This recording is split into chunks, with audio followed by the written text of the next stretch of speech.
Hey guys, RTT back here for another video, guys. Today, we're going to be talking about the Oculus Quest 2.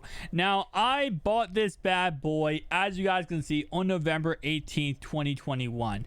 And to be honest, let's talk about my thoughts and opinions since buying this device. So as I said, yes, I did buy it on November 18th, 2020. And to be honest, I absolutely love this device. This device is an absolute monster to have every single day. I actually recently, guys, you didn't see, I did do a whole entire setup. I made the ultimate Quest 2. Make sure you go check that video out.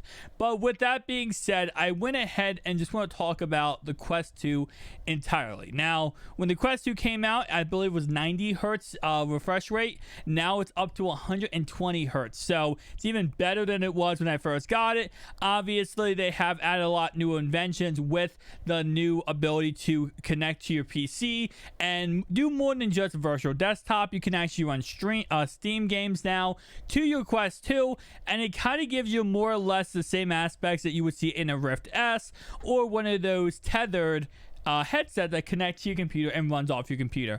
So it gives you a lot more luxuries to have now than you ever did before. And again, the price tag of $299, I saw the intro of this video, it's very, very affordable. Now, I will say one thing about the Quest 2 that I do like also is the new update that came back in February. And that was, of course, the update that lets you be able to do AirLink and also lets you be able to do 120 hertz display. Now, let's go ahead and talk about the 120 hertz. Is it really a big deal, right? Yes and no.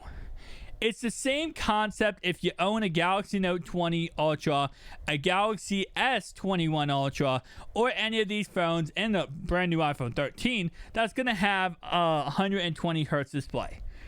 When someone asked, is this a big deal to have this display at this resolution? The answer is yes and no. First off, yes.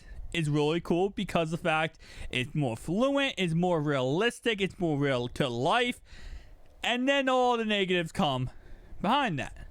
Now, for gaming, 120 hertz is absolutely beautiful.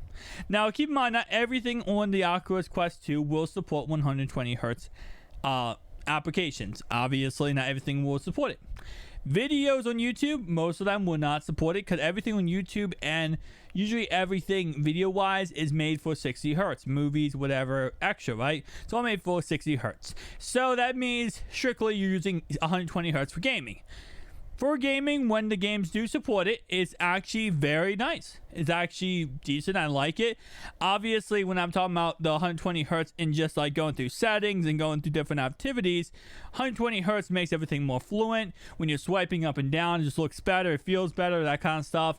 So yes, 120 hertz is really good. Now again, the downsides of it is battery life. The downside is when you want 120 hertz, you're going to get less battery. But I will say with the Quest 2, I have not had much issues with battery at all. I can use it now. The Quest 2, I believe, is a 6-hour battery. So use it continuously for 6 hours. Obviously, you can use it while you're charging it. I have not had an issue. I'll run it for 3-4 hours at a time, not have any issue. It doesn't go dead on me.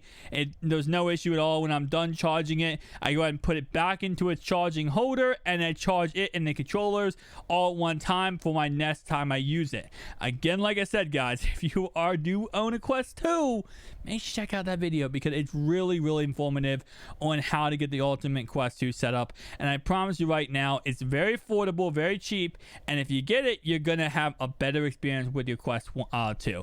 1 or 2. I almost said 1 because, again, 1 or 2, it does support both. Anyway, though, let's go ahead and talk about my experience of the last 8 months of owning this Quest 2.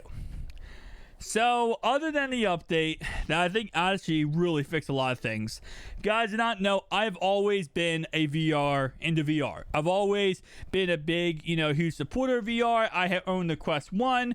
I also own the Rift S. I also own the Oculus Go. I own pretty much everything when it comes to virtual headsets. I love virtual headsets.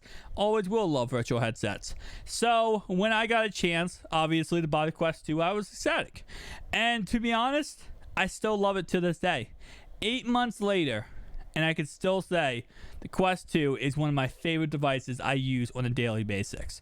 First off, the resolution being increased, huge update. Huge update to it, making it honestly more realistic entirely. Like, I remember, I go back right now and I play the Quest 1 because how I have my headset set up, guys, is I actually have obviously glasses. So there is a company you can order from in Germany that actually makes optical lenses for your Quest products, like for your Quest 1, Quest 2, whatever the case. Now the good thing is Quest 1 and 2 actually share the same exact setup when it comes to the eyepieces, so you can just, you know, interchangeable pretty much. But with that being said, when I was on the Quest 1, and if you guys own a Quest 1, you know this, you might not. If you compare the Quest 1 to the Quest 2, just a visual comparison, it's night and day. It's really night and day. You look at a picture, let's say just a picture right here of my face, this on the Quest 2 won't look exactly like it looks right now, okay? It'll be a little grainy. I'd say like 2% grainy. The Quest 1 would be like 8-9% grainy.